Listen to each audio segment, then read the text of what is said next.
A very warm welcome to my dear students. In this session, we'll be taking up the fourth practice mock set for QA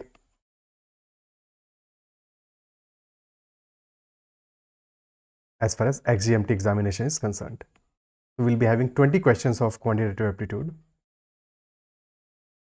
and you can download the PDF from the Telegram group CAT-ZAT MBA.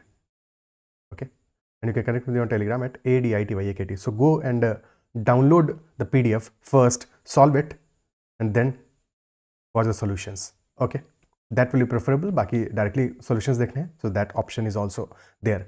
So let us start with question number 1. First question is, every term of the series starting from the third term is the sum of two preceding terms. If the first term is odd, the second term is even, and the total number of terms in the series is 150, then find the ratio of number of even terms to the number of odd terms. So kya given hai hame? That every term of the series is starting from the third term is sum of two preceding terms. The third term onwards, every term is the sum of two preceding terms. और first term हमें given है odd, second term is given even. So if first term is odd, second is even, और हम third में sum कर रहे हैं दोनों का, so sum of odd plus even will be odd only. The third term will also be odd. Then for the fourth term, we will be summing up second and third term. So fourth term will be even plus odd, that will also be odd. Okay. So clearly दो odd मिल गए हैं. So now coming to the fifth term, क्या होगा? Since two preceding terms are odd, so fifth term will be odd plus odd and hence even. Okay. Next, odd plus even. So again, it will be odd term. Even plus odd will also be odd, and odd plus odd will be even. So clearly there is a cyclic pattern. First two terms are odd, and then odd, odd, even, odd, odd, even, odd, odd, even, and so on will be there. Clear है? और question last में पूछ भी ये रहा है, find the ratio of number of even terms to the number of odd terms. So there is a cycle of two odd terms and one even terms. और ये साइकिल पूरा चलेगी एंड तक. जब तक ये सीरीज चलेगी तब तक ये साइकिल चलेगा. क्लियर है? और स्टार्ट टू हमारे जो है, first term is odd, second is even. Question ratio पूछ रहा है, तो ratio most probably will be 2:1, because there can not be any other possible ratio. जब क्लियरली हमें एक साइकिल में there are two odds and one even. So ये तो पक्की बात है. बट एक चीज आ रही है कि स्टार्ट में हमारे पास एक ऑड है, एक इवन है. सो टोटल 150 टर्म्स है, टोटल 150 है भाई. स्टार्टिंग में 2 टर्म्स है और फिर 3 टर्म्स की साइकिल है, और 150 इज डिविजिबल बाय 3, तो लास्ट में एक टर्म बचेगा. और वो कौन सा टर्म होगा? That will be the first term of the cycle, यानी कि ऑड. तो लास्ट में भी एक टर्म हमारा ऑड आएगा. क्लियर है? So odd even, odd odd even, odd odd even and so on. Last में एक टर्म आएगा ऑड. सो इफेक्टिवली जो पहले की साइकिल में हमारा ऑड इवन था, लास्ट वाला ऑड उसको कंप्लीट कर देगा. So complete ratio will be 2:1. Option C. Basically 100 odd terms होंगे और 50 इवन टर्म्स होंगे. ओके, ये इस चीज़ के लिए क्लियर होना ज़रूरी है, बिकॉज जस्ट इन केस अगर हम 150 की बजाय 151 टर्म्स लेते, ठीक है, 151 टर्म्स लेते, तो उसमें हमारे पास 101 ऑड टर्म्स होते और 50 इवन टर्म्स होते. तो रेशियो 101:50 आता. क्लियर है? या फिर लेटेस्ट से हमने 100 टर्म्स लिए होते, तो 100 टर्म्स में कितनी साइकिल्स कंप्लीट होती हैं हमें देखना पड़ता है. ठीक है? सो 100 टर्म्स में हमारे फर्स्ट 2 को हटा दिया तुमने, और लास्ट में 3 का मल्टीपल कहाँ तक आएगा? 96 तक आएगा. ठीक है? तो 96 टर्म्स में हमारे there will be 64 odd terms and 32 even terms. Starting के जो 2 हैं, first is odd, second is even, और जो लास्ट 2 होंगे वो साइकिल के फर्स्ट 2 होंगे, यानी वो दोनों ऑड होंगे, लास्ट 2 वाले दोनों ऑड होंगे. तो इफेक्टिवली आ जाएगा 67:33. तो 2:1 तो के आसपास ही रहेगा आंसर, बट एग्जैक्टली होना हमेशा जरूरी नहीं है. डिपेंड करेगा कि हमारा नंबर ऑफ टर्म्स कितना है. ठीक है? Next question, question number 2. A salesman enters the quantity sold and the price into the computer. Both the numbers are 2-digit numbers, but by mistake both the numbers were entered with their digits interchanged. तो digits उनकी बदल दी गई, mistake कर दिया, दोनों में mistake किया, भारी ब्लंडर हो गया इससे. The total sales value remain the same which is ₹1148. तो गजब इत्तेफाक है कि उसने डिजिट्स को इंटरचेंज तो किया, बट जो टोटल सेल्स वैल्यू मल्टीप्लिकेशन तब भी चेंज नहीं हुआ उसका. ठीक है? वो तब भी सेम ही रहा. And hence the inventory reduced by 54. what is the actual price per piece. So there are two values. First value is quantity sold,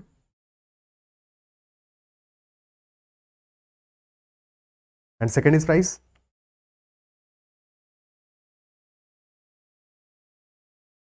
And both are getting multiplied.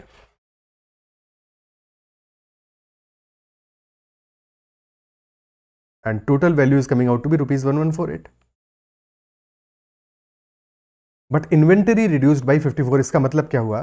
Inventory reduced by 54 का मतलब क्या हुआ कि correct value के case में inventory हमारी सही रहती, जो भी वैल्यू रहता, बट क्योंकि इनकरेक्ट वैल्यू एंटर किया है, डिजिट्स को इंटरचेंज कर दिया है, इस वजह से इन्वेंट्री 54 से रिड्यूस हो गया है, विच इंप्लाइज कि actual value of quantity sold is 54 less than the value entered.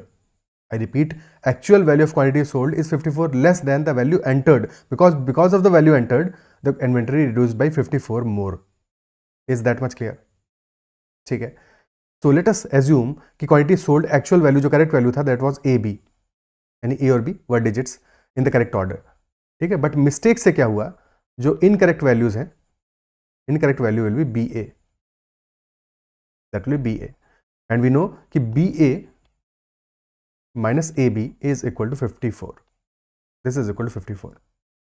और अगर कभी भी हमें जो डिजिट्स दी हैं बी ए या ए बी, सो अगर हमें 2 डिजिट नंबर दिया है फॉर एग्जांपल 25, ठीक है, so we can write 25 as 2 into 10 plus 5. तो सिमिलरली यहाँ पे बी ए क्या हो जाएगा? B A will be B into 10, जो 10 डिजिट है वो मल्टीप्लाइड होगी 10 से, तो 10b plus A will be actual number minus 10a plus B, and this is equal to 54. 10b minus b will be 9b और a minus 10b will be 9a. तो 9b minus 9a is equal to 54. 9 आ जाएगा common, तो 9 into b minus a is equal to 54 and hence b minus a आ जाएगा हमारा equal to 6. b minus a will be equal to 6. और क्योंकि ab हो या ba हो, दोनों ही हमारे 2 डिजिट नंबर्स हैं, तो एक चीज़ तो पक्का पता है कि b minus a 6 है, बट a 0 नहीं हो सकता है, बिकॉज a 0 हो जाएगा तो a भी हमारा 1 डिजिट नंबर हो जाएगा. Are you able to appreciate that? ठीक है. सो ए हमारा 0 तो नहीं होगा, तो ए की मिनिमम वैल्यू कितनी होगी? 1 होगी. और if A is equal to 1, B minus A is 6, तो B will be equal to 7, यानी कि नंबर हमारा हो जाएगा 71 इन दैट केस.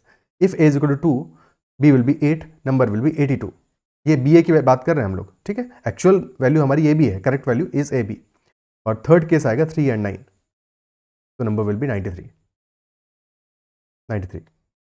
अब जो मल्टीप्लिकेशन हमारा है that is 1148. We have to check कि क्या 71 इसका फैक्टर है या 82 इसका फैक्टर है या 93 इसका फैक्टर है. तो फैक्टर है कि नहीं है ये चेक करना पड़ेगा. ओके, तो 71 के लिए चेक करें. सो क्या 71 से डिविजिबल होगा? 71 से 71 जाएगा और फिर बचेगा 438. So no, not divisible. तो 71 इज नॉट बी ए का वैल्यू फॉर श्योर. 93 3 का मल्टीपल है और 1148 में सम ऑफ डिजिट्स आ रहा है 8 + 4 12 + 2 14. 14 है, sum of digits is not a multiple of 3, तो पक्की बात है कि 93 भी हमारा फैक्टर नहीं हो सकता है. और अगर ये दोनों फैक्टर नहीं हो सकते हैं तो पक्की बात है फिर 82 तो फैक्टर होगा.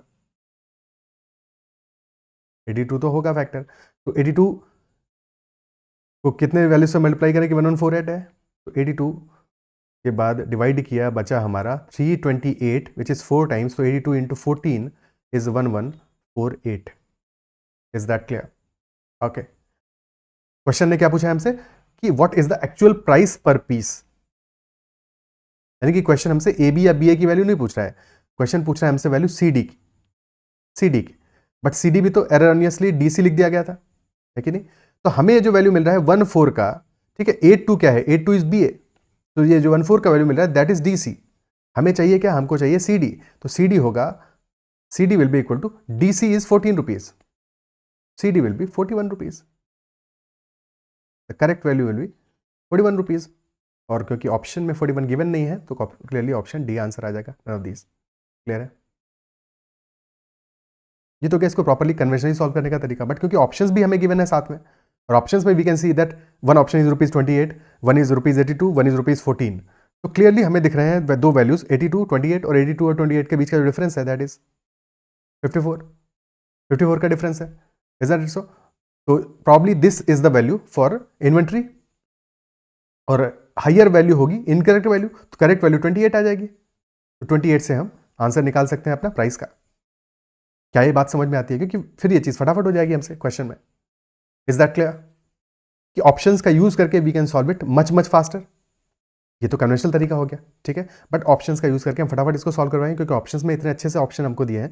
82, 28, 54 का डिफरेंस है। क्लियरली हमारा इनकरेक्ट वैल्यू है 82 इन्वेंट्री का, और सॉरी क्वांटिटी सोल्ड का, और करेक्ट वैल्यू है 28। 28 से डिवाइड करके हमें करेक्ट वैल्यू ऑफ प्राइस पता चल जाएगा। क्वेश्चन खत्म।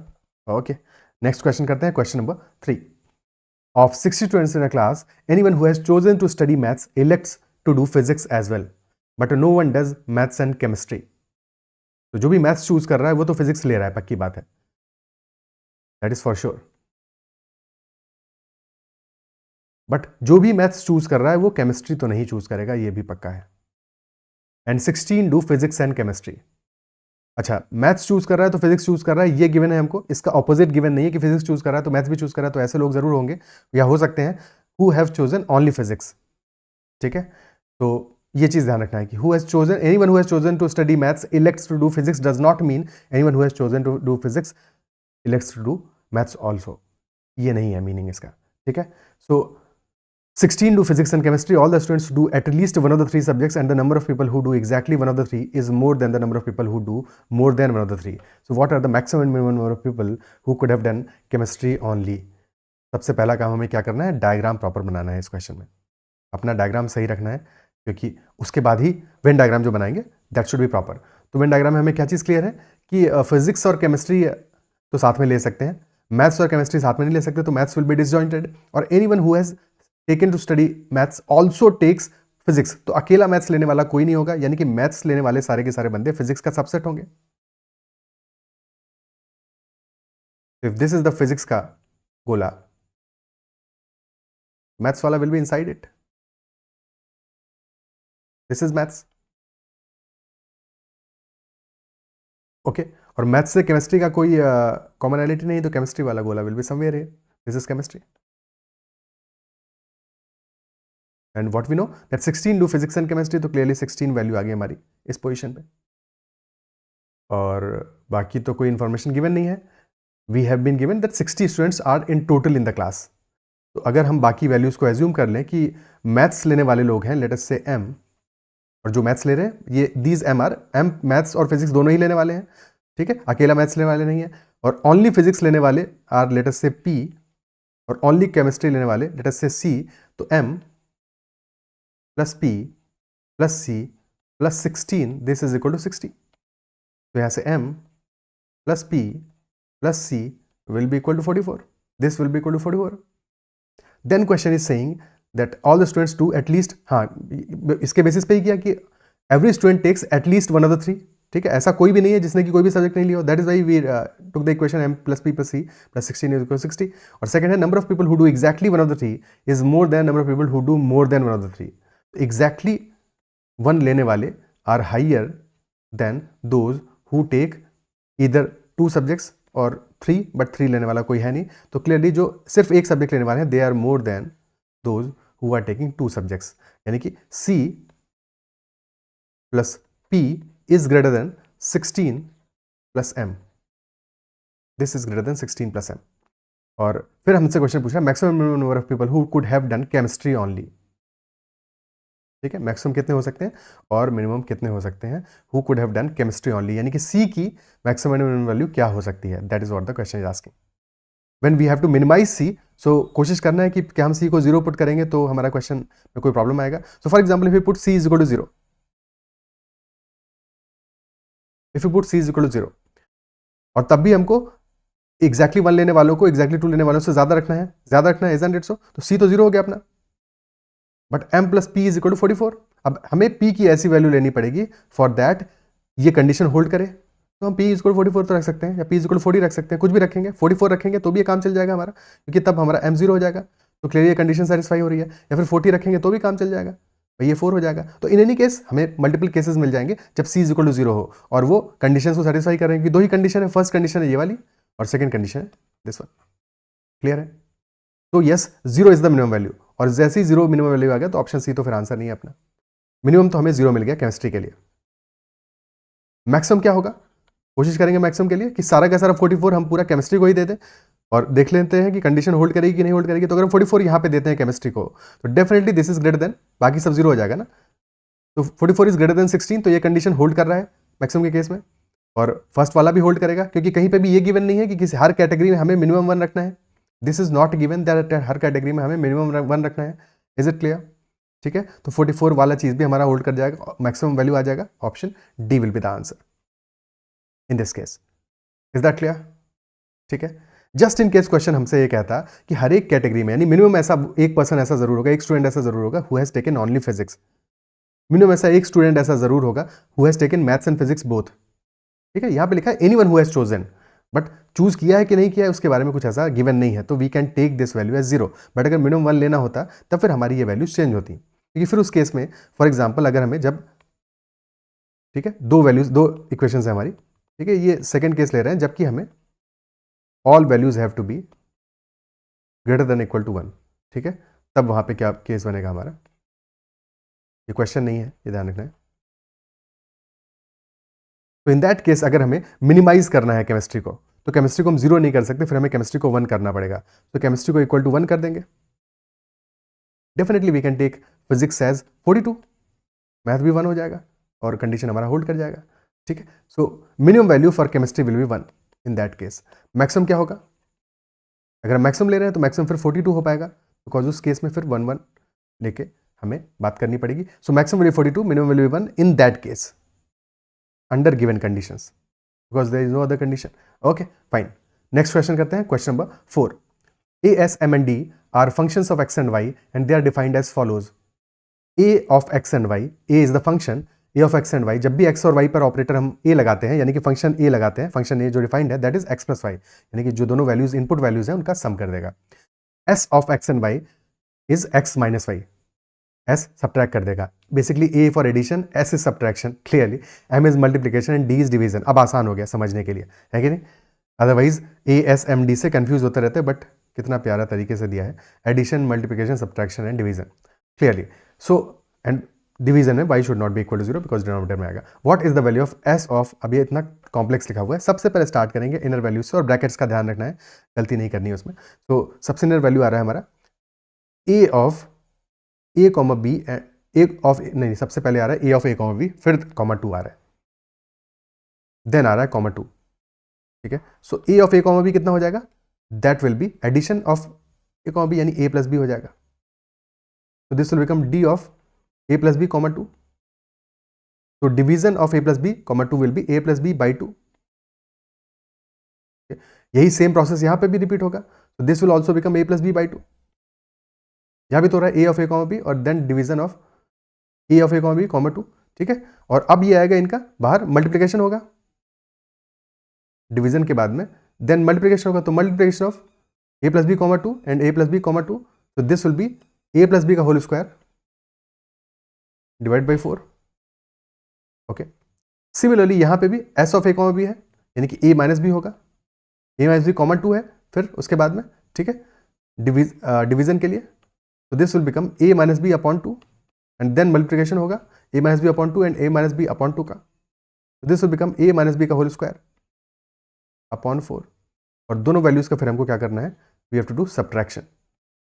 तो effectively this becomes a plus B का whole square divide by 4 minus a minus B का whole square divided by 4.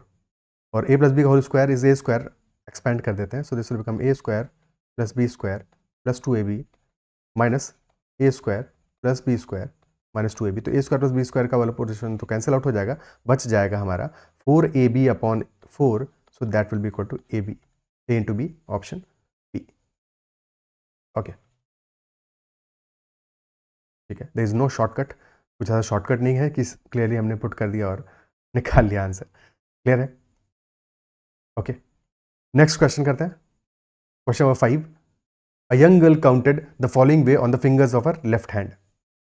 Left hand में काउंटिंग किया एक यंग गर्ल ने. She started calling the thumb 1, the index finger 2, middle finger 3, ring finger 4, little finger 5 and then reversed direction calling the ring finger 6, middle finger 7, index finger 8, thumb 9 and then back to the index finger for 10, middle finger for 11 and so on, and she counted up to 1994.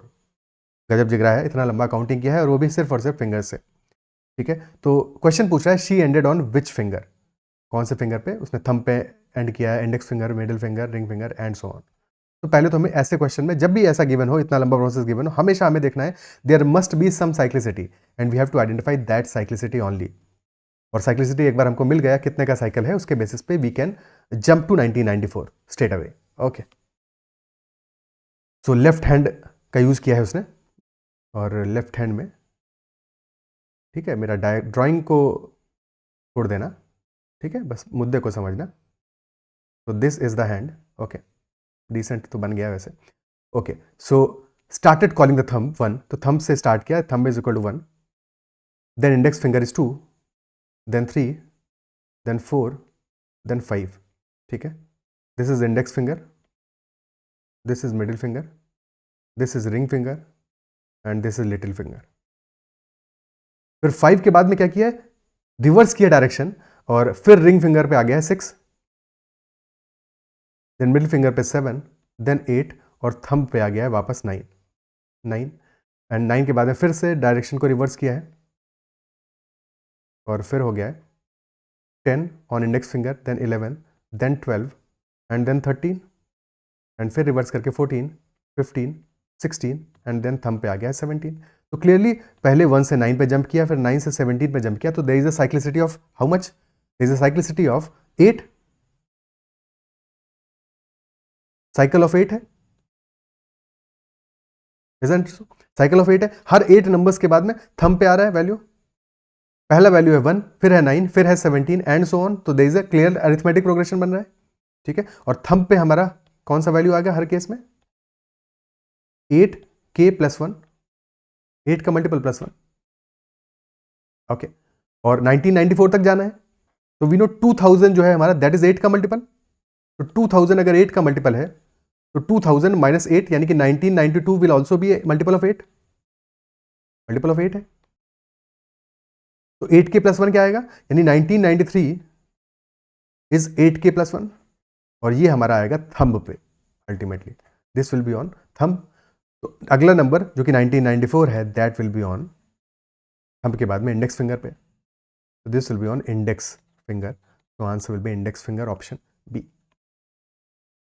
Clear है, ठीक है। Next question करते हैं, question number 6। Two circles touching each other are drawn inside a square of side 10 centimeter. Each circle also touches exactly two sides of the square. So what is the maximum possible value of the sum of their radii? Maximum possible value question पूछ रहा है। क्या given है, 2 circles हैं, 2 circles हैं जो कि एक दूसरे को टच कर रहे हैं, और साथ में they are also touching exactly 2 sides of the square, यानी कि 3 साइड्स को टच नहीं कर रहे हो सकते, ओके, पॉसिबल भी नहीं है 3 को टच कर पाए, बट क्लियर है, ठीक है। 2 साइड्स को एग्जैक्टली टच कर रहे हैं और एक दूसरे को भी टच कर रहे हैं। अब डायग्राम किस टाइप का बन सकता है, one way to look at it is कि ये डायग्राम हम बनाएं इस तरह से,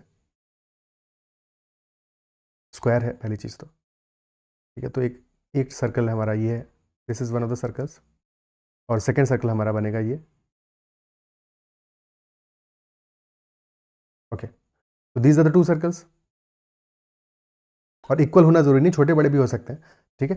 ये सर्कल्स हमारे, एक तो सिनारियो ये बन गया, और इस सिनारियो में हमारा जो सम ऑफ रेडियाई आएगा that will be this value which will be half of the total side length, half of the total side length, total side length हमारी 10 है। सो दिस वैल्यू R1 और R1 plus R2 will be equal to 5।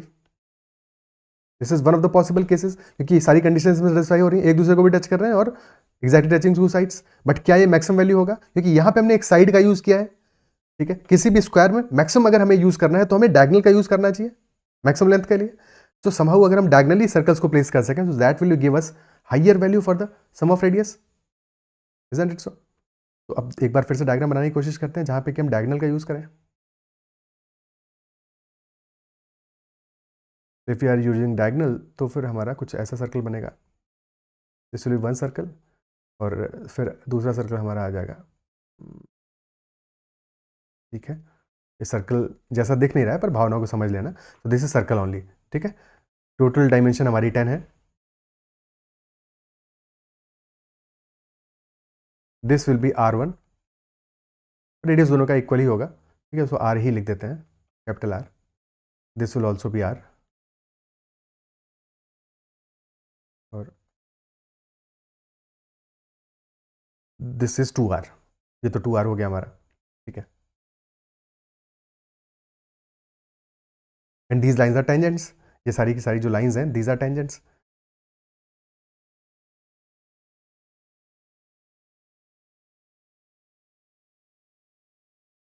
This is r, this is r।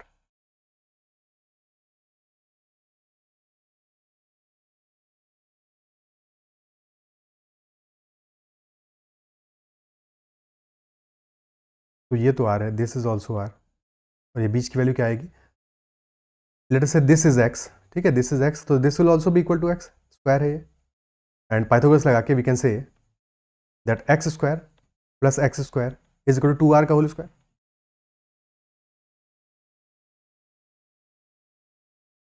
तो 2x square is equal to 4r square, यानी कि x square is equal to 2r square, so x will be √2 times r, √2 times r, so this is √2 times r। तो यहाँ से equation हमें मिल गई that 2 plus √2 times r that is equal to 10, तो r will be equal to 10 upon 2 plus √2 या 10 upon √2 into √2 plus 1।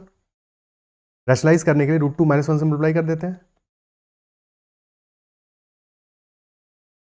तो √2 - 1 into √2 plus 1 that will be equal to 1 only. तो ये बन जाएगा हमारा 10 अपॉन √2 इज 5 √2 इंटू √2 - 1, बट वो तो गिवन नहीं है, √2 को अंदर मल्टीप्लाई कर दो, सो this will become 5 into 2 - √2। This is radius. Question में रेडियस नहीं पूछा है, ऑप्शंस थोड़े से इजी गिवन है, अदरवाइज हमें पूछा है sum of the radii, sum of radii and 2r की वैल्यू पूछी है, 2r will be equal to 10 into 2 - √2। This will be our answer, option A. Okay, clear है। Next question, question number 7, Karan and Arjun runs a 100-meter race where Karan beats Arjun by 10 meters. To do a favor to Arjun, अगली बार करण क्या करता है, करण starts 10 meter behind the starting line in a second 100-meter race. So they both run at their earlier speeds. So which of the following is true in connection with the second race? First race में scenario क्या है कि करण और अर्जुन ने साथ में start किया, एक 100 मीटर का रेस किया, Karan beats Arjun by 10 meters. तो they started at the same time, Karan ने तो पूरी रेस कंप्लीट कर ली, बट अर्जुन 10 मीटर्स पीछे रह गया। तो बेसिकली करण ने कितना ट्रैवल किया है, Karan has travelled 100 meters but Arjun has run only 90 meters in that much time, same time में। अगर 100 और 90 का इनका रेशियो आ रहा है, डिस्टेंस ट्रैवल्ड का टाइम सेम है, टाइम सेम है, तो अगर डिस्टेंस का रेशियो आ रहा है 100:9, तो स्पीड का रेशियो क्या होगा, 10:9। स्पीड का रेशियो आएगा 10:9 का। सेकेंड केस में Karan is starting 10 meters behind, race का स्टार्टिंग पॉइंट तो ये है, बट करण 10 मीटर्स बिहाइंड से स्टार्ट कर रहा है और अर्जुन खड़ा है स्टार्टिंग पॉइंट पे। Okay, so this time Karan has to travel a distance of 110 meters. रेस को कंप्लीट करने के लिए Karan would have to travel a distance of 110 meters, और क्योंकि स्पीड का रेशियो 10:9 का है, तो कि उस सेम टाइम में अर्जुन कितना डिस्टेंस ट्रैवल करेगा, 10 यूनिट्स हमारा आ रहा है, जितना स्पीड का रेशियो है वही डिस्टेंस का भी रेशियो होगा, बिकॉज टाइम सेम है। तो 10 यूनिट्स की वैल्यू आ रही है हमारी करण के लिए 110, यानी 10 into 11, 1 unit is equal to 11, तो 9 यूनिट्स की वैल्यू आएगी 9 इंटू 11, यानी कि 99 मीटर्स। तो अर्जुन ट्रैवल करेगा 99 मीटर्स। 10:9 हमारा डिस्टेंस है या स्पीड है, जो दोनों में से जो भी समझ लो, बिकॉज टाइम सेम है, तो अल्टीमेटली रेशियो हमारा 10:9 का आएगा। और अगर 10 यूनिट्स हमारा 110 है, यानी 10 इंटू 11 है for Karan, so that for Arjun will be 9 into 11, यानी 99 मीटर्स ट्रैवल कर पाएगा अर्जुन। जबकि जो टोटल डिस्टेंस है, जो ट्रैक है या लैप है, दैट इज 100 मीटर्स का, तो he will be 1 meter short, 1 meter short रह जाएगा और करण पहले पहुंच जाएगा। तो Karan will beat Arjun again, but this time by 1 meter only. Is that much clear? ठीक है, ओके। नेक्स्ट क्वेश्चन,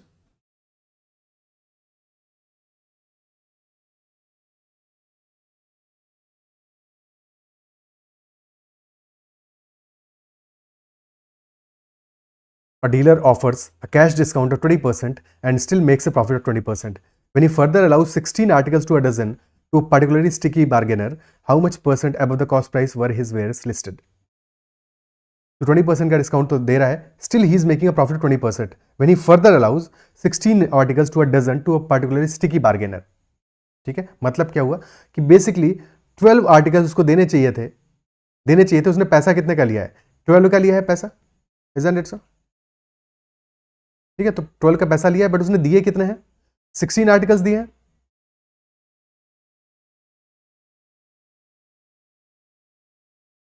तो इफेक्टिवली यहां पे तो डिस्काउंट हो गया ना, buy 12 get 4 free, buy 12 get 4 free. तो 16 का उसको प्राइस लेना चाहिए था, बट उसने प्राइस लिया है 12 का, तो there is a discount of 25% as such. उसको प्राइस लेना चाहिए था, फॉर एग्जाम्पल अगर 1 रुपी ईच का था तो 16 रुपीज उसको लेने चाहिए थे, बट उसने लिए कितने? 12 रुपीज, और दिए कितने आर्टिकल हैं? 16 आर्टिकल्स दिए 16 रुपीज वाले। तो there is a discount of how much? Discount of 25%। यहां पे तो डिस्काउंट है, डिस्काउंट ऑफ 25%। तो 25% का डिस्काउंट उसने दिया है जब उसने आर्टिकल्स दिए हैं तब, और कैश डिस्काउंट दिया है 20% का एडिशनली, 20% का कैश डिस्काउंट दिया है उसने एडिशनली। तो इफेक्टिवली कितना डिस्काउंट दे दिया उसने? 25% और 20% दोनों, यानी -25 सक्सेसिव डिस्काउंट, -25 -20 और plus -25 into -20 upon 100, so this will become -45 + 5। तो 40% का डिस्काउंट इफेक्टिवली हुआ, 40% का उसने डिस्काउंट दिया। तो अगर selling price was equal to SP, 40% का डिस्काउंट दे दिया, यानी 60% of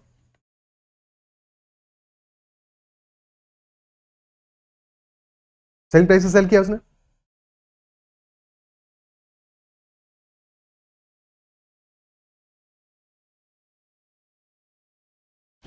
and there is still a profit of 20%, 20% का प्रॉफिट उसको फिर भी हो रहा है, यानी कि this value 60% of selling price is 120% of cost price. This is 120% of cost price. तो 2 टाइम्स जाएगा, तो selling price is equal to 2 times of cost price. तो clearly there is a how much percent above he has listed, तो listed price हमारा 2 times है। ठीक है, actually mark price लिखना चाहिए था यहाँ पे। ठीक है, तो 60% ऑफ, समझ लेना, ठीक है, 60% ऑफ सेलिंग प्राइस नहीं, ये मार्क प्राइस होना चाहिए था एस की जगह पे, बिकॉज सेलिंग प्राइस तो 60% आ रहा है मार्क प्राइस का। तो 60% of mark price is selling price and that is 120% of cost price. तो मार्क प्राइस हमारा 2 टाइम्स ऑफ सीपी है, listed price 2 times of CP है, यानी कि 100% का उसने मार्कअप किया है। Option A will be the answer. Clear? ठीक है, और सेकंड मेथड जो कि डिसऑनेस्ट सेलर का मैंने जो वीडियो बनाया है उसमें प्रॉपर्ली डिस्कस किया है, उस मेथड से इसको सॉल्व करते हैं, वैसे करते हैं, क्योंकि वहाँ पे भी ये चीज़ें इजीली अप्रोच की जा सकती हैं। ध्यान से समझना उसको, कि वहाँ पे हम कह रहे हैं कैश डिस्काउंट दिया 20% का, 20% जब भी वो डिस्काउंट देगा तो अपना नुकसान कर रहा है कि नहीं? कम ले रहा है पैसा, जबकि उसको ज़्यादा लेना चाहिए था। तो डिस्काउंट कर रहा है 20%, 20% यानी कि 1/5 का डिस्काउंट कर रहा है। लेने चाहिए थे 5, ले रहा है 4, 4। सो क्लियरली उसका लॉस है, 5 लेने थे उसको बट 4 ले रहा है। और जब भी लॉस होगा तो जो राइट हैंड साइड की वैल्यू है वो लेसर होगी। सेकंड केस में वो क्या कर रहा है? प्रॉफिट बना रहा है 20% का, ये तो इफेक्टिव है ओवरऑल, बट 16 आर्टिकल्स दे रहा है 12 की जगह पे, 12 की जगह पे 16 आर्टिकल्स दे रहा है, यानी कि यहां पे भी वो नुकसान कर रहा है। पैसा ले रहा है कितने का? 12 का, बट दे रहा है 16 आर्टिकल्स। तो उसका कॉस्ट क्या है? उसका कॉस्ट है 16 आर्टिकल्स का, बट वो पैसा ले रहा है सिर्फ 12 का। Again there is a loss, तो राइट हैंड साइड वाली वैल्यू लेसर होगी। ठीक है, ये हमेशा चेक करते रहना है। और ओवरऑल में हमें क्या पता है? ठीक है, हमें ये नहीं पता कि उसने कितना मार्कअप किया है, वो हमें नहीं पता, बट ओवरऑल में हमें ये पता है फाइनली या 20% का प्रॉफिट हो रहा है, यानी कि अगर 5 यूनिट्स का है तो 6 यूनिट्स पे वो सेल कर रहा है। ठीक है, ओवरऑल ये सिचुएशन है। ओके, और लेट अस एज्यूम कि 100 का है वैल्यू और उसने मार्कअप किया है, तो मार्कअप करने के बाद में उसका mark price is equal to MP। 100 इज कॉस्ट प्राइस और मार्कअप MP है। ठीक है, तो इफेक्टिवली इन तीनों का जो इफेक्ट है दैट इज गिवन देयर। अब चीज़ों को कैंसिल आउट करते हैं, तो 5 से गया 5, 6 से यहाँ बचेगा 2, इक्वेट करते हैं, so this will become 16 into 100। ठीक है, 1600 is equal to 8 times mark price. ठीक है, अगर ये कैंसिल आउट नहीं होती वैल्यूज तो फिर हम स्टेट में इनको मल्टीप्लाई करके this by this is equal to this by this लिखते हैं। ठीक है, 1600 is equal to 8 times MP, तो MP हमारा आ रहा है 200, यानी कि अगर कॉस्ट प्राइस 100 था तो मार्क प्राइस 200 है, यानी कि 100% का उसने मार्कअप किया है। Clear? This also could be solve in that manner. अगर वो वीडियो नहीं देखा डिसऑनेस्ट सेलर वाला तो एक बार उसको चेकआउट कर लेना for better clarity of all types of questions. ठीक है, नेक्स्ट क्वेश्चन करते हैं। Question number 9, a report consists of 20 sheets each of 55 lines and each such line consists of 65 characters. This report is reduced onto sheets each of 65 lines such that each line consists of 70 characters. तो percentage reduction in number of sheets is what? How much? पहले वाले case में क्या है? 20 sheets है और 55 lines है, हर एक लाइन में 65 कैरेक्टर्स है, तो टोटल नंबर ऑफ कैरेक्टर्स यहाँ से पता चल जाते हैं, that will be 20। Are number of sheets multiplied by 55 are number of lines multiplied by, क्योंकि हर एक शीट में 55 लाइन्स है और हर एक लाइन में 65 कैरेक्टर्स है, टोटल नंबर ऑफ कैरेक्टर्स आ गए 20 इंटू 55 इंटू 65। और इस रिपोर्ट को हमने रिड्यूस किया है ऑन टू शीट्स जिसमें कि 65 लाइन्स होंगी और 70 कैरेक्टर्स होंगे। तो on every page there will be this much characters, number of pages मान लेते हैं इक्वल टू पी है। सॉल्व कर लेते हैं इसको, तो क्या वैल्यू आएगा, 20 से बचा 2, 70 से बचा 7, 0 हट गया, और फिर 55 65, अच्छा 65 तो कैंसिल आउट हो रहा है स्ट्रेट अवे। तो this is p is equal to 110 divided by 7। तो कितनी बार जाएगा ये, अप्रॉक्सीमेटली वैल्यू कितना आएगा, 7 1 जा 7, अच्छा 40, 7 5 जा 35, 15 एंड 5 बाई 7। बट पेजेस कभी भी फ्रैक्शन में थोड़ी होंगे, ठीक है, तो पेजेस तो हमेशा इंटीजर में होंगे, so this will be equal to 16 sheets. पहले थी 20, अब हो गई है 16, तो there is a reduction of 4 का रिडक्शन आया है, और 4 कितना होगा, 20% का रिडक्शन हो जाएगा। ओके, एक चीज और ध्यान दें कि जस्ट इन केस यहाँ पे एक्जैक्टली 15 एंड 5/7 के लिए परसेंटेज वैल्यू दिया होता तो हमारा आंसर नहीं होता, बिकॉज शीट्स हमेशा इंटीजर में होगी, जो चीज इंटीजर में होगी उसको हमेशा इंटीजर में ही कंपेयर करोगे, ये नहीं करोगे कि तुम 15 एंड 5/7 में परसेंटेज डिक्रीज देख लो, ठीक है, 20% will be the answer. Next question number 10, a spiral is made up of 13 successive semi circles. तो 13 सक्सेसिव सेमी सर्कल्स से एक स्पाइरल बना है, and centres are alternately at 2 points A and B on a line starting with center at A. The radii of semicircles thus developed are 0.5 cm, 1 cm, 1.5 cm and 2 cm and so on. Total length of the spiral क्या होगा। Basically इस question में क्या है, हमें कुछ भी नहीं करना है, ठीक है, स्पाइरल कैसा बनेगा that is not our concern, our concern is what, question क्या कह रहा है, 13 सक्सेसिव सेमी सर्कल्स हैं जिनसे कि एक स्पाइरल बना है, ठीक है, तो 13 सेमी सर्कल्स हैं, okay, and radius of semi circles are also given. So हम टोटल लेंथ निकाल सकते हैं बिना स्पाइरल का डायग्राम बनाए हुए, तो हमें स्पाइरल के डायग्राम के चक्कर में नहीं पड़ना है, हमें 13 सेमी सर्कल्स का टोटल लेंथ कितना बनेगा वो चेक करना है। फर्स्ट सेमी सर्कल है हमारा 0.5 का, तो उसका लेंथ कितना हो जाएगा, सेमी सर्कल का लेंथ क्या होगा, सर्कल से हाफ होगा, तो सेमी सर्कल का लेंथ आ जाएगा pi r, circumference will be pi r, okay, और रेडियस है पहले वाले की 0.5, नेक्स्ट की होगी 1.0, फिर नेक्स्ट की होगी 1.5, फिर होगी 2.0, देन 2.5 एंड सो ऑन। तो या तो लास्ट निकाल लो, 13 है टोटल, तो लास्ट वाली की वैल्यू क्या आएगी, 0.5 प्लस 12 टाइम्स डी, और डी कितना है यहाँ पे, डी इज 0.5, अरिथमेटिक प्रोग्रेशन है 0.5 का, डी है तो प्लस 12 इंटू 0.5, सो लास्ट वाला विल बी 6.5, ओके, और या फिर एवरेज वैल्यू निकाल लो, मिडिल वैल्यू निकाल लो, तो मिडिल वैल्यू कौन सा आएगा, 7th टर्म आएगा, ठीक है, अगर हम डायरेक्टली मिडिल वैल्यू निकालते हैं तो मिडिल वैल्यू हमारा 7th टर्म आता है, यानी कि 0.5 प्लस 6 इंटू 0.5, तो दिस विल बी 3.5, किसी भी तरीके से देखो, चाहे 3.5 देख लो या 6.5 प्लस 0.5 बाई 2 कर दो, आना तो 3.5 ही है, तो एवरेज हमारा आ गया 3.5, ओके, और 13 टोटल सेमी सर्कल्स है, तो सम क्या आ जाएगा, सम विल बी 13 टाइम्स, ठीक है, एवरेज 13 इंटू एवरेज कितना आ रहा है 3.5, तो पाई आर, क्योंकि एक सेमी सर्कल का पेरीमीटर होगा, सो this will be pi into, अच्छा पेरीमीटर मतलब ये है क्योंकि हम इतना ही ड्रॉ कर रहे हैं, ठीक है, ये कंफ्यूज नहीं करना है, सेमी सर्कल का पेरीमीटर में नीचे ये 2r भी आता है अगर पूरा देखोगे, बट यहाँ पे हम सिर्फ सेमी सर्कल का आउटर पोर्शन ड्रॉ कर रहे हैं, ये पोर्शन ड्रॉ नहीं कर रहे हैं, तो इसके लिए कंसर्न नहीं होना है, ओके, तो 13 into pi into 3.5, this will be our total length, okay, so this becomes 13 into 22 divided by 7 into 3.5, 3.5 से जाएगा 2 बचेगा, 2 से बचा 11, 13 into 11 will be 143, so 143 centimeter will be our answer, this will be our answer, is that clear, okay, ठीक है, अब एक बार देख लेते हैं कि डायग्राम हमारा बनता कैसा है स्पाइरल का, ये भी समझ लेते हैं, हालांकि जरूरत नहीं है इस क्वेश्चन में, पर सबसे पहले सबसे छोटू वाला सेमी सर्कल बनाते हैं, ये बना, ठीक है, दिस इज द सेंटर, अब 0.5 सेंटीमीटर का सर्कल हमने बना लिया है, स्टार्ट हमने यहां से किया था, ठीक है, 0.5 का, अब बनाना है 1 का, तो 1 वाला जस्ट इसका डबल बनेगा, this will be like that, okay, this is the centre, तो पहले वाला सेंटर ये है, दूसरा वाला सेंटर ये, अब बनेगा 1.5 का, ओके, तो अब 1.5 वाला will be like this is A, this is B, समझ पा रहे हो, अब बनेगा 2 का, यानी कि बी पे सेंटर शिफ्ट हो जाएगा,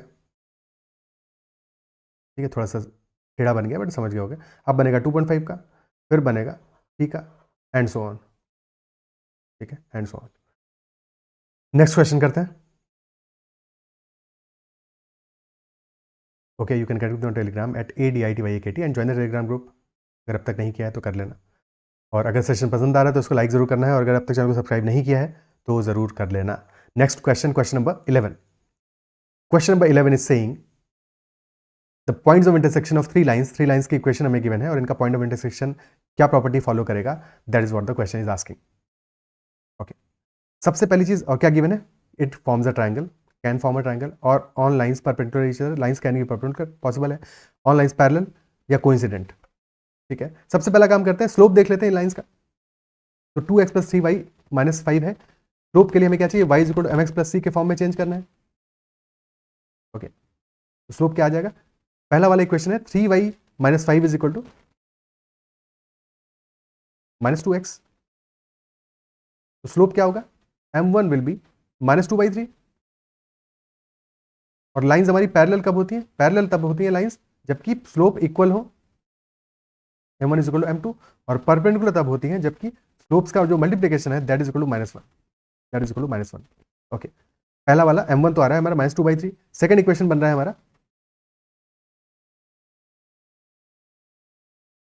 -7y को राइट साइड में लेके जाओ, तो 7y = 5x + 2। तो m2 आ रहा है हमारा 5/7। क्लियरली m1 और m2 ना तो परपेंडिकुलर है ना तो पैरेलल है। ठीक है, तो दोनों ही केसेस अभी तक तो नहीं मिले, ना ही परपेंडिकुलर ना ही पैरेलल है, तो थर्ड वाला भी नहीं होना चाहिए, बट फिर भी चेक कर लेते हैं। So 5y will be equal to, third वाले के केस में 5y will be equal to 9x - 4। तो यहाँ से m3 आ जाएगा हमारा 9/5। Again neither perpendicular nor parallel किसी भी लाइन के साथ में, तो ऑप्शन बी या सी तो आंसर नहीं है। ठीक है, ऑप्शन बी या सी तो आंसर नहीं है। अब बस ये चेक करना है कि कहीं कोइंसिडेंट तो नहीं है। अगर कोइंसिडेंट भी नहीं है तो फिर तो ट्रायंगल डेफिनेटली फॉर्म करेंगे। ओके, इक्वेशंस को सॉल्व करना पड़ेगा, बट इसके लिए तो 2x + 3y = 5, that is our first equation. और सेकंड हो जा रहा है, लेट अस से किसी भी एक इक्वेशन को ले लो, 9x - 5y = 4। अब सॉल्व करने के लिए किसी एक कोफिशिएंट को रिमूव करते हैं। लेट अस से y को रिमूव करते हैं, पहली इक्वेशन मल्टीप्लाई की हमने 5 से, एंड सेकंड इक्वेशन को मल्टीप्लाई किया हमने 3 से, और फिर ऐड कर देते हैं, तो y वाला पोर्शन तो कैंसिल आउट हो जाएगा। 5 × 2 10, 10x + 9 × 3 20, 10x + 27x, 5 × 5 25 + 3 × 4 12। तो 37x = 37, सो x = 1 आ गया यहाँ से। किसी भी इक्वेशन में x = 1 पुट कर दो, तो x = 1 पुट करते ही हमारा y = 1 भी आ जाएगा। अब ये जो वैल्यूज आई हैं x और y की, इनको थर्ड इक्वेशन में पुट करते हैं, विच इज 5x - 7y + 2। तो 5 × 1 - 7 × 1 + 2, तो 5 - 7 is -2 + 2, that is equal to 0। Third को भी सेटिस्फाई कर रहा है, x = y 1, y = 1, ये थर्ड इक्वेशन को भी सेटिस्फाई कर रहा है, यानी कि तीनों इक्वेशंस आर कोइंसिडेंट। तीनों जो भी लाइंस की वैल्यूज आएंगे वो समहाउ एक ही पॉइंट पे इंटरसेक्ट करेंगे, दे आर ऑल कोइंसिडेंट, तो can not form a triangle obviously. Option D will be the answer. Clear? Okay, next question करते हैं। Question number 12. PQR is an equilateral triangle. Side QR is extended to S such that the area of triangle PRS becomes half of the area of triangle PQS. What is the value of angle QPS? Okay.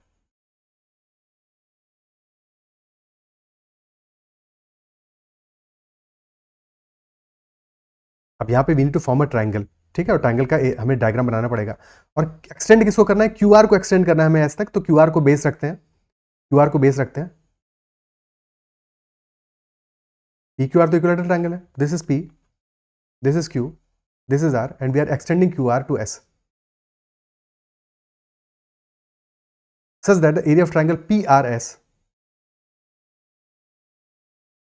if this is S, area of triangle PRS is half of area of triangle PQS.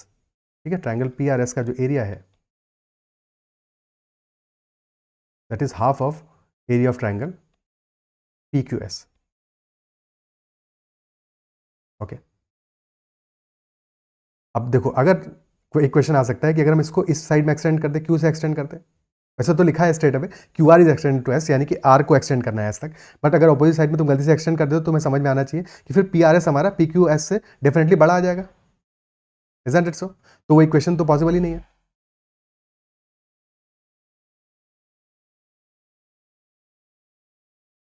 Now एक बात बताओ, अगर P R S का हमारा area half आ रहा है P Q S का, तो क्लियर सी बात है दोनों के केस में हमारा क्या चीजें सेम है? दोनों के केस में हमारा जो हाइट है that is same, in both the triangles height is same, फर्क सिर्फ बेस का है। पी क्यू एस में बेस इज क्यू एस और पी आर एस में बेस इज आर एस, तो definitely base R S must be equal to half of Q S. If R S is half of Q S, यानी कि R S और Q R बराबर होंगे, that implies that Q R is equal to R S, isn't it so? ठीक है, और क्योंकि हमारा P Q R is an equilateral triangle, तो all these angles are 60 degrees and all the sides are equal.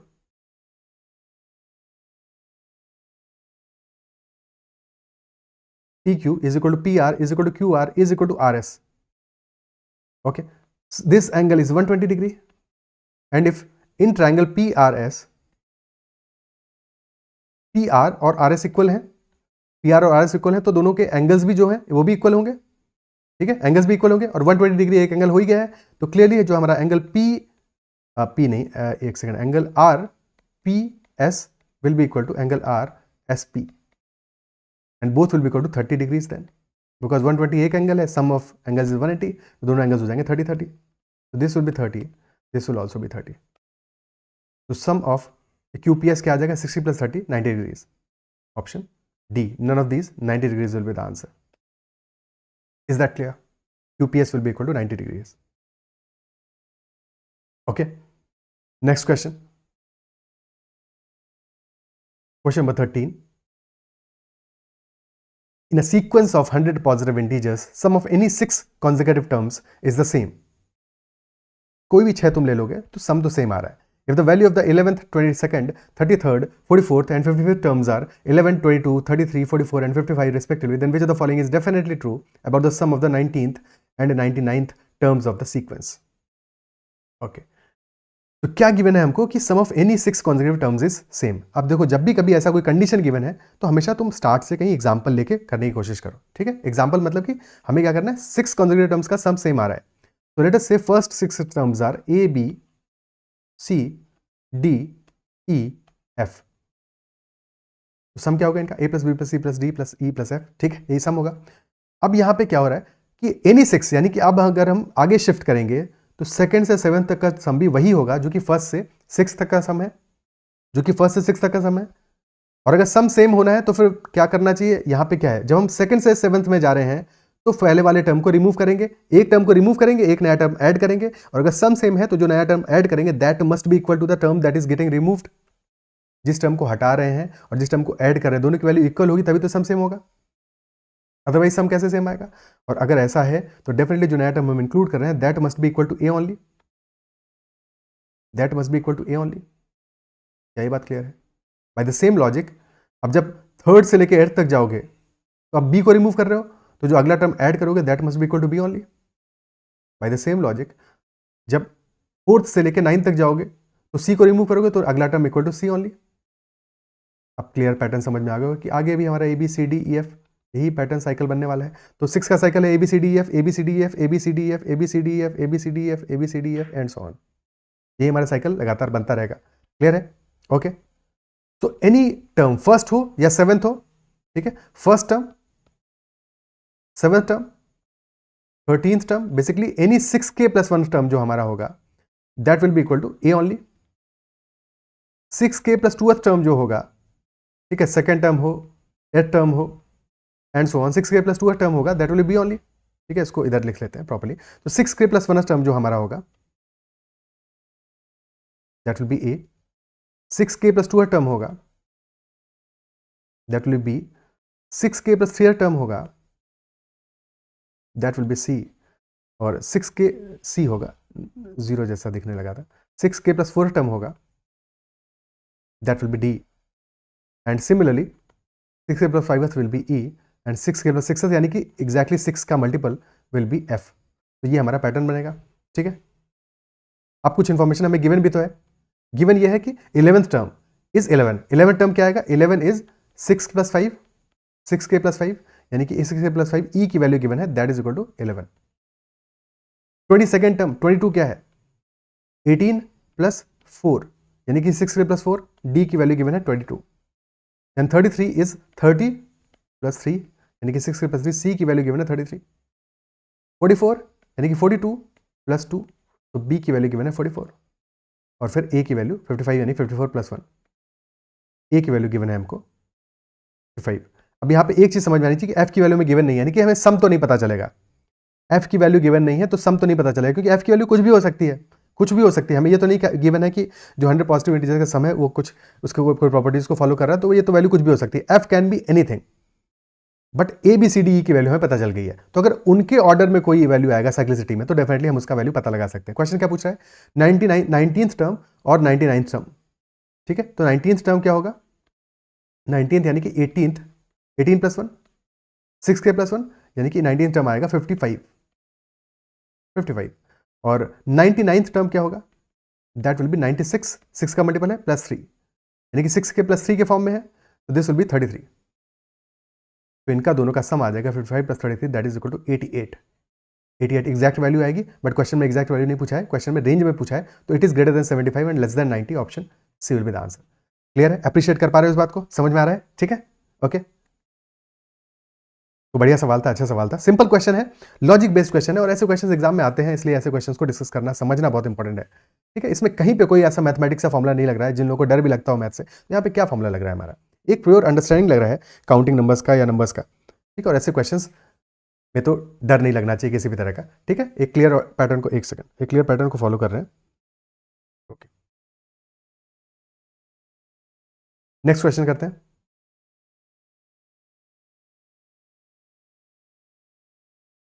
Question number 14 कह रहा है, along a road lie an odd number of stones placed at an interval of 10 meters.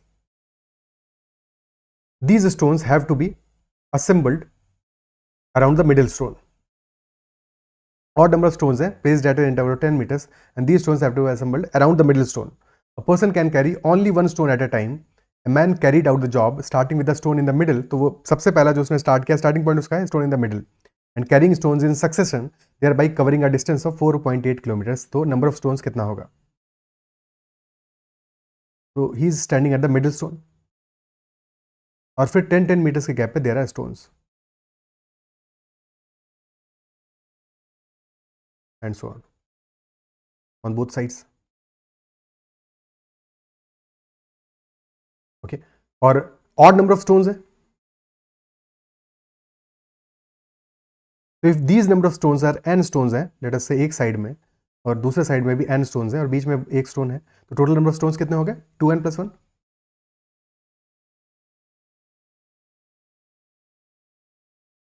Now अगर वो पहला stone pick करने जब जाएगा तो he will be going 10 meters of distance,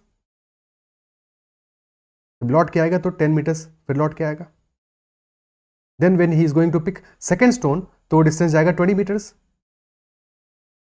और लौट के भी 20 मीटर्स आएगा। देन जब वो थर्ड स्टोन पिक करने के लिए जाएगा तो वो जाएगा 30 मीटर्स, और लौट के भी 30 मीटर्स आएगा, एंड सो ऑन। और यही सेम कहानी बनेगी राइट हैंड साइड में भी, 10 मीटर्स जाएगा, 10 लौट के आएगा, 20 जाएगा, 20 लौट के आएगा, एंड सो ऑन। क्लियर है, तो हम एक साइड के लिए निकाल लेते हैं, ठीक है, एक साइड के n स्टोन्स के लिए निकाल लेते हैं, मल्टीप्लाई बाय 2 कर देंगे।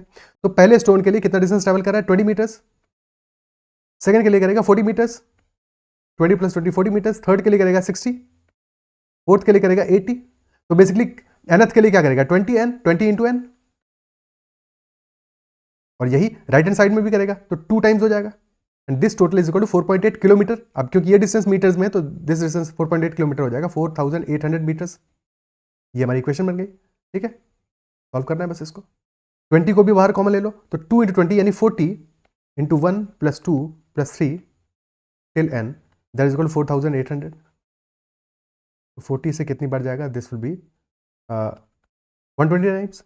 सम आ गया 120, 1 से लेकर n तक का, n × n + 1/2 is equal to 120, तो यहाँ से n × n + 1 आ गया हमारा 240। और 240 क्या है, 15 इंटू 16 होता है, तो n इज इक्वल टू आ गया 15।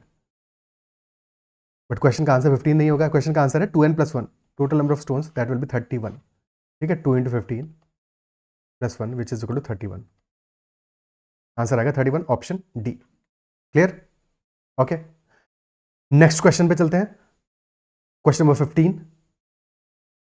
an equilateral triangle ABC of side 40 centimeters is cut into two pieces in such a way that one piece is an equilateral triangle containing the vertex A and the second piece is a trapezium. Two such trapeziums are placed beside each other to form a parallelogram. What is the perimeter of the parallelogram thus formed? Parallelogram का perimeter क्या होगा? सबसे पहले equilateral triangle अपना बना लेते हैं 40 centimetre वाला। नाउ एक हमने फॉर्म किया है क्या, इक्विलेटरल ट्रायंगल कट करके, और उसकी वजह से एक ट्रेपेजियम फॉर्म हुआ है, तो दिस इज इक्विलेटरल ट्रायंगल। ठीक है, लेट अस से डायमेंशंस इसकी हैं x, और एक ट्रेपेजियम फॉर्म हो गया। अब सिमिलर ऐसा ही ट्रेपेजियम हम एक और अलग इसके बगल में रखते हैं, और उससे हमारा एक पैरेललोग्राम फॉर्म होता है। तो नया वाला will be like this.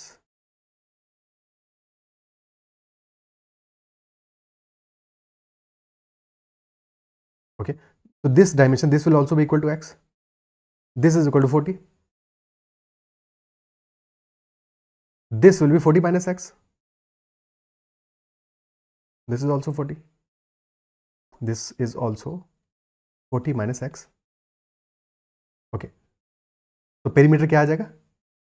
Perimeter will be one side is 40 plus X, one side is 40 minus X, तो पेरीमीटर आ जाएगा 2 टाइम्स लेंथ प्लस ब्रेथ, यानी 2 times 40 plus X plus 40 minus X, this will be 160 only. X से X cancel out हो जाएगा, option B. X is irrelevant, X की वैल्यू कुछ भी हो, पेरीमीटर हमारा 160 आने वाला है। क्लियर है? Okay, question number 16, ABC is a 3-digit number with distinct digits. If it is known that 3 times the ABC is equal to another 3-digit number that is triple C. 3 times ABC है, ठीक है, 3 into ABC that is equal to triple C. यानी कि starting number भी हमारा 3-digit number है, और जो एंडिंग नंबर है that is also 3-digit number. तो what is the value of B? Triple C यानी 3 डिजिट सेम है। अब एक प्रॉपर्टी है जो शायद सबको पता होना चाहिए, और नहीं पता है तो होना चाहिए, कि 111 is equal to 37 into 3। somehow this is connected with 37 only।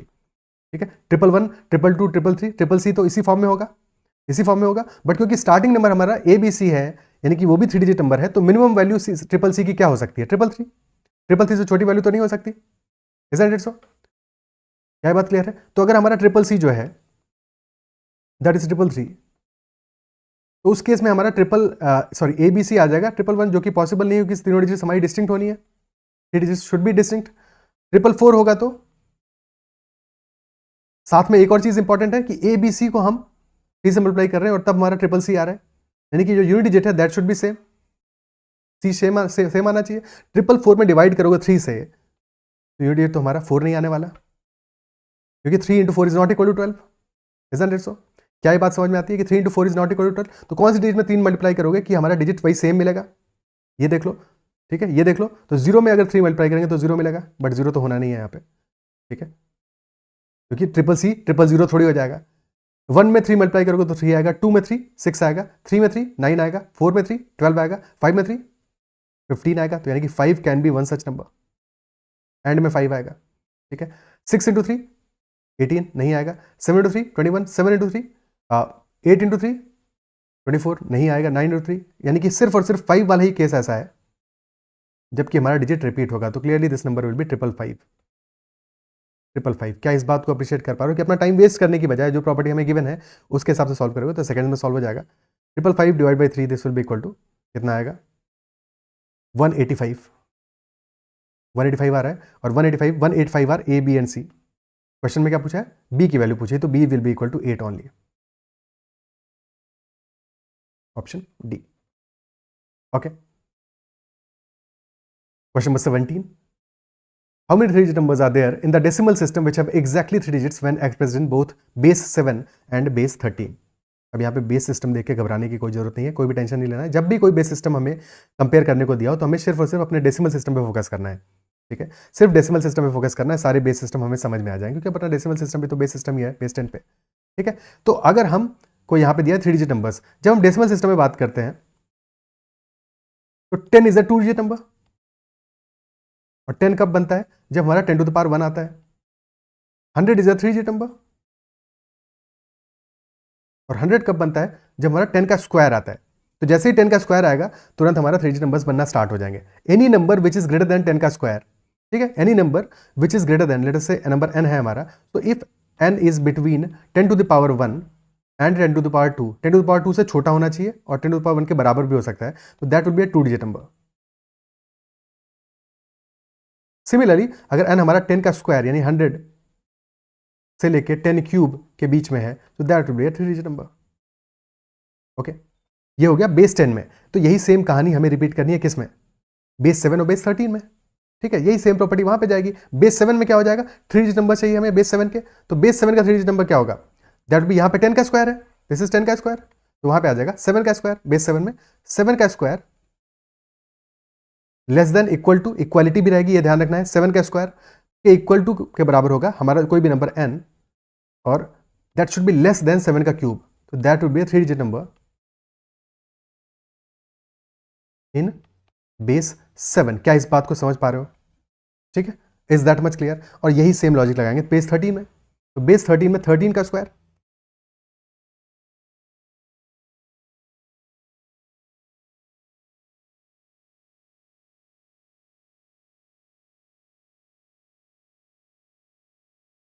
Thirteen के स्क्वायर पे इक्वालिटी रहेगी, और लेस देन 13 का क्यूब। 13 का क्यूब इंपॉर्टेंट नहीं है बिकॉज 13 का क्यूब इज 2197, वो ऑलरेडी हमारा 4 डिजिट नंबर हो जाता है, अच्छा खासा बड़ा नंबर हो सकता है। हमारे लिए इंपॉर्टेंट क्या है? बेस 7 और बेस 13 दोनों में जो कॉमन आएंगे, दोनों में जो 3 डिजिट नंबर्स कॉमन आएंगे, तो n की वैल्यू हमें मिल रही है 7 का स्क्वायर इज 49, तो 49 से लेके 49 पे तो इक्वालिटी रहेगी लेस देन 343, यानी कि नंबर हमारा पहले वाले कंडीशन से आ रहा है 49 से लेके 342 के बीच में, ठीक है, इंक्लूडिंग 49 एंड 352, ठीक है, 49 और 352 को इंक्लूड करके। और सेकंड कंडीशन से क्या आ रहा है? That n should be greater than equal to 169, तो डेफिनेटली हमारा 49 से भी बड़ा होना है, 169 से भी बड़ा होना है, यानी मिनिमम नंबर क्या आएगा? n की मिनिमम वैल्यू आएगी 169, और मैक्सिमम वैल्यू क्या हो सकती है? क्योंकि यहां से तो कंडीशन आ रहा है 2197, तो उतने आगे तक तो जाना ही नहीं है हमारा, 342 तक एट द मैक्स जा सकते हैं, ठीक है। 343 से छोटा होना है तो 342 will be the maximum value. 169 से लेकर 342 तक कितने नंबर्स आएंगे, ठीक है, तो कितने नंबर्स होंगे? अब यहाँ पे देखो, सब्ट्रैक्ट करते समय एक चीज ध्यान रखनी है, हमेशा जब भी सब्ट्रैक्ट करोगे 342 में अगर तुम 169 सब्ट्रैक्ट कर रहे हो तो यू आर ऑल्सो सब्ट्रैक्टिंग 169, तो उसको इंक्लूड करना पड़ेगा हमें, 169 को भी तो इंक्लूड करना है ना, ठीक है। तो 169 170 2 नंबर्स आर देयर प्लस 172, यानी 174 नंबर्स होंगे, ऑप्शन डी। सब्ट्रैक्शन के समय आई रिपीट 173 ऑप्शन इसीलिए दिया है क्योंकि 342 में अगर तुम सब्ट्रैक्ट करते हो 169 तब तो 173 आएगा, बट 169 को भी तो इंक्लूड करना है, तो +1 करोगे। या फिर ऐसा करो क्योंकि हमें 168 तक के नंबर्स को रिमूव करना है तो -168 करो, that will be the correct way. Very important, otherwise बहुत सारे लोग क्या है 173 आंसर, इसके बाद भी गलती करोगे, पूरा सब कुछ सही किया और फिर भी गलत कर दिया, तो क्या मतलब हुआ? क्लियर है? Next question.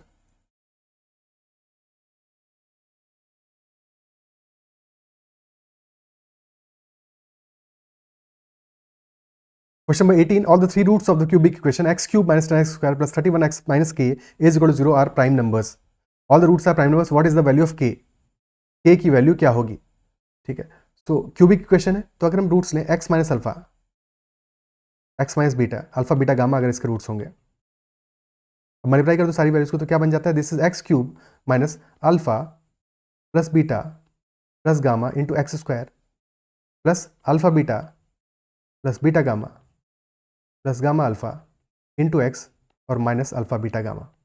तो किसी भी क्यूबिक इक्वेशन में एक्स क्यूब, अगर हम इन जनरल बात करें, X cube minus P X square plus Q X minus R, तो P is sum of roots and R is product of roots, okay. और माइनस प्लस का ध्यान रखना है यहाँ पे। अब कंपेयर करते हैं इस इक्वेशन को अपनी गिवन इक्वेशन से, तो सम कितना है? सम ऑफ रूट्स यानी alpha plus beta plus gamma, that is equal to 10, और प्रोडक्ट यानी alpha into beta into gamma, that is equal to K. Again plus minus का ध्यान रखना है, अगर यहाँ पे प्लस के होता तो ये माइनस के हो जाता, ठीक है, इसीलिए यहाँ पे 30 और -30 42 एंड सो ऑन दिया है। साथ में हमें गिवन है कि रूट्स आर प्राइम नंबर्स, तो चीज़ें बहुत आसान कर दी हमारे लिए। सम 10 है, कौन से प्राइम नंबर्स हो सकते हैं? 2, 3 एंड 5, और तो कोई ऑप्शन ही अवेलेबल नहीं है। 2, 3 and 5 are the prime numbers, these are the roots, यही रूट्स हो जाएंगे 2, 3 एंड 5। तो के की वैल्यू आ जाएगी 2 into 3 into 5 which is equal to 30, option B. Clear? Okay. Question number 19, Rajan has 193 marbles which he wants to give to two of his close friends, Ambuj and Bipin. Ambuj wants the number of marbles to be a multiple of 5 and Bipin wants the number to be a multiple of 12. So how many distinct values of marbles given to Ambuj and Bipin are possible? दो conditions है, अंबुज को चाहिए marbles की 5 का multiple हो, बिपिन को चाहिए marbles की 12 का मल्टीपल हो, और राजन के पास टोटल है 193 और वो सारे के सारे बांट देना चाहता है। ठीक है, तो लेट अस से अंबुज को मिलते हैं, एक अंबुज का केस बनेगा, अंबुज के केस में मल्टीपल क्या है? 5 का है, तो 5x हो जाएंगे अंबुज के पास, और विपिन के केस में 12 का मल्टीपल यानी 12y मान लेते हैं, सो ये हो जाएंगे विपिन के पास, और टोटल का सम आ जाएगा 193। बस इस क्वेश्चन को सॉल्व करना है, हमें देखना है कितने सॉल्यूशंस आएंगे, जबकि x और y दोनों के दोनों हमारे पॉजिटिव इंटीजर्स हैं। Is that it so? ठीक है, कितनी वैल्यूज होंगी? अब इस क्वेश्चन में एज सच हमारा देखो कोई सॉल्यूशन नहीं आ रहा है जहाँ पे कि x या y जीरो आए, बट किसी क्वेश्चन में अगर वहाँ पे जीरो आने का पॉसिबिलिटी होगा तो हमें क्वेश्चन को ध्यान से पढ़ना पड़ेगा कि क्या जीरो वाले केस के बारे में स्पेसिफिकली क्या मेंशन है, कि क्या उसको दोनों को मार्बल्स देने ही देने या किसी एक को मार्बल दे देगा तो भी चल जाएगा। ठीक है, तो इस क्वेश्चन में वो प्रॉब्लम नहीं है, इसलिए हमें उसकी टेंशन नहीं लेनी है, बट किसी और क्वेश्चन में ऐसा हो सकता था, तो हमें ये कॉशियस रहना है कि एक्स और वाई की वैल्यू जीरो के लिए पॉसिबिलिटी है कि नहीं है क्वेश्चन में। ठीक है, यहाँ पे तो वैसा टेंशन नहीं है क्योंकि जीरो आ ही नहीं सकता। अब हमें सॉल्व करना है एक्स और वाई की वैल्यूज, कोई एक सॉल्यूशन सबसे पहले निकालना पड़ेगा, सबसे पहले कोई एक सॉल्यूशन हमको निकालना पड़ेगा। ठीक है,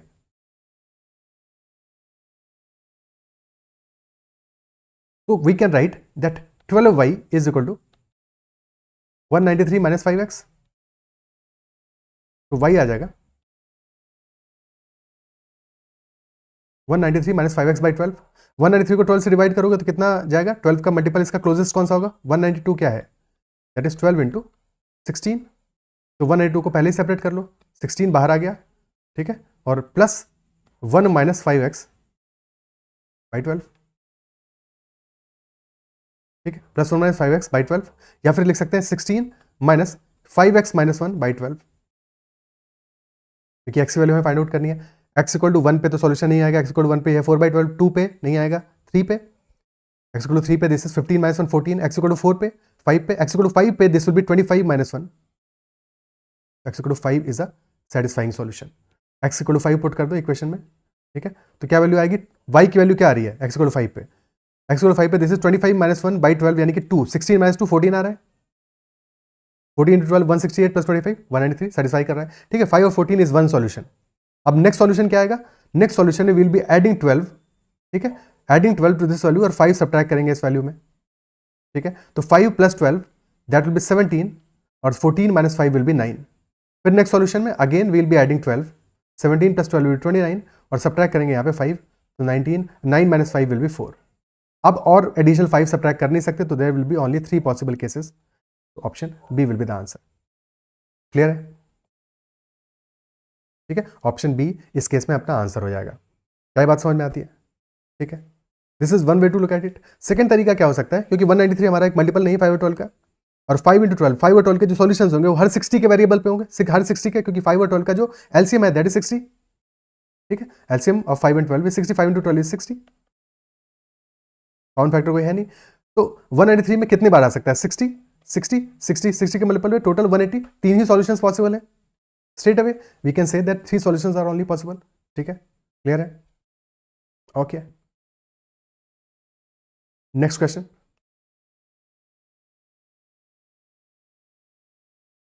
और ये गिवन वैल्यूज के लिए बात कर रहे हैं, इन जनरल बात नहीं कर रहे हैं। ठीक है, इन जनरल के लिए you can see the linear solutions वाला, लीनियर इक्वेशंस वाला सेशन। ठीक है, और अगर अगर पॉसिबल होगा तो separately I will take a separate session कि सॉल्यूशंस किस तरह से हम देख सकते हैं, हालांकि उतना जरूरत नहीं है, this much will be sufficient. Okay, next question करते हैं। Question number 20, Ghosh Babu staying at Ghosh housing society Ghosh colony Dighoshkhopur in Kolkata. तो Ghosh Babu is staying at Ghosh housing, Ghosh Babu से पता नहीं क्या मोहब्बत है, ओके, और घोष हाउसिंग सोसाइटी में रह रहे हैं, in a Ghosh colony in Degoshpur, in Kolkata, Calcutta. In Ghosh Housing Society, there are 6 persons who read daily Gana Shakti and 4 read Anand Bazar Patrika. यही आनंद बाजार पत्रिका ये जो है एक्चुअल में यही एबीपी न्यूज़ बन गया है, ABP. Okay, so 6 persons are reading Gan Shakti, let us say denoted by G, and 4 are reading ABP, Anand Bazar Patrika. In his society there is no person who reads both. तो ये जो 6 और 4 है ये individual है, अलग अलग है, सेपरेट है. Total number of persons who read these 2 newspapers in Aghosh colony in Dighoshpur are 52 and 200. तो टोटल नंबर जो अघोष कॉलोनी में पढ़ रहे हैं इन दोनों न्यूज़पेपर्स को, दैट इज 52, और दिघोषपुर में this is 200. Number of persons who read Ganashakti in Aghosh colony and Dighoshpur are 33 and 121. while the persons who read Anandabazar Patrika in Aghosh colony Dighoshpur are 32 and 117. अब यहाँ पे देखो मल्टीपल अघोष कॉलोनी के लिए भी दिया है डेटा दिघोषपुर के लिए भी दिया है, तो मैं दोनों का डेटा को साथ में समझना पड़ेगा, साथ में समझना पड़ेगा. क्लियर है? पेपर्स तो दो ही है, गण शक्ति एंड एबीपी, आनंद बाजार पत्रिका. और it is given that total number of persons who read these two in Aghosh colony is 52, and in Dighoshpur, let us say that is DGP, and that is 200. Total of these two values. And that for Gan Shakti के लिए क्या है? Aghosh colony में that is number is, Aghosh colony का number हम ऊपर रख रहे हैं और दिघोषपुर का नंबर नीचे रख रहे हैं. ठीक है, सो ये ध्यान रखना है. 33 and 121 for Gan Shakti readers. And for Anand Bazar Patrika readers, this is 32 and 117. Total number आ रहा है 52. तो अगर 33 नंबर हमारा गण शक्ति से बिलोंग करता है तो टोटल और सम 52 है, यानी कि 19 नंबर ऐसा होगा who are reading only ABP for Aghosh colony. Isn't it so? ठीक है, तो अगर 19 नंबर यहाँ पे आ गया तो वी नो कि टोटल अगर 32 आ रहा है फॉर एबीपी और 19 आर रीडिंग एबीपी ओनली, तो 13 must be there who are reading ABP and Gan Shakti both, and if 13 is there तो 20 होंगे who are reading Gan Shakti only, और ये डेटा है हमारा for Aghosh colony. Similarly for Dighoshpur we will be saying 121 are reading Gan Shakti और total है 200, so यानी कि 79 are there who are reading only ABP, and if 79 are reading only ABP, total है 117, तो 117 minus 79, 21 plus 17, 38 will be there who are reading both Gan Shakti and ABP. And 121 minus 38, यानी कि 83 will be there who are reading only Gana Shakti. Is that much clear? ये पूरा data हमारा आ गया यहाँ पे. 6 और 4 की जरूरत ही नहीं पड़ी, वो एक्स्ट्रा डेटा है. क्वेश्चन क्या पूछा? What is the difference between number of persons who read only Gana Shakti in Aghosh colony, only Gana Shakti in Aghosh colony which is 20, and a number of persons who read only Anand Bazar Patrika in Dighoshpur which is 79. तो difference 20 और 79 का कितना आएगा? That is 59, option A. Clear है? सो एक simple question है but अच्छा सवाल था, कंफ्यूज करने वाला क्वेश्चन था एग्जाम में. आई बिलीव कि इसका अप्रोच समझ में आएगा कि कभी हमें डेटा चाहे 2 के लिए गिवन हो चाहे 3 के लिए गिवन हो, हम अगर एक ऑर्डर में प्लेस करेंगे तो डेफिनेटली उस क्वेश्चन को हम सॉल्व कर पाएंगे. Is that much clear? ठीक है, तो डेटा को देख के बिल्कुल भी टेंशन नहीं लेना है कि किस टाइप से डेटा आ गया या कैसे उसको अरेंज करोगे, और इस टाइप का क्वेश्चन डेटा इंटरप्रिटेशन में भी आ सकता है. Is that much clear? So that is all about the set, the practice set. I believe session आपको पसंद आया होगा, क्वेश्चन समझ में आएंगे और क्वेश्चंस का जो वेरिएशन है वो भी अच्छा लगा होगा और लर्निंग हुआ होगा डेफिनेटली. अगर सेशन पसंद आया तो उसको लाइक जरूर करना है. अगर अब तक चैनल को सब्सक्राइब नहीं किया है तो जरूर कर लेना. And you can connect me on Telegram at ADITYKT and join the Telegram group that is CAT-ZAT MBA. That's all for this session. Bye bye, take care.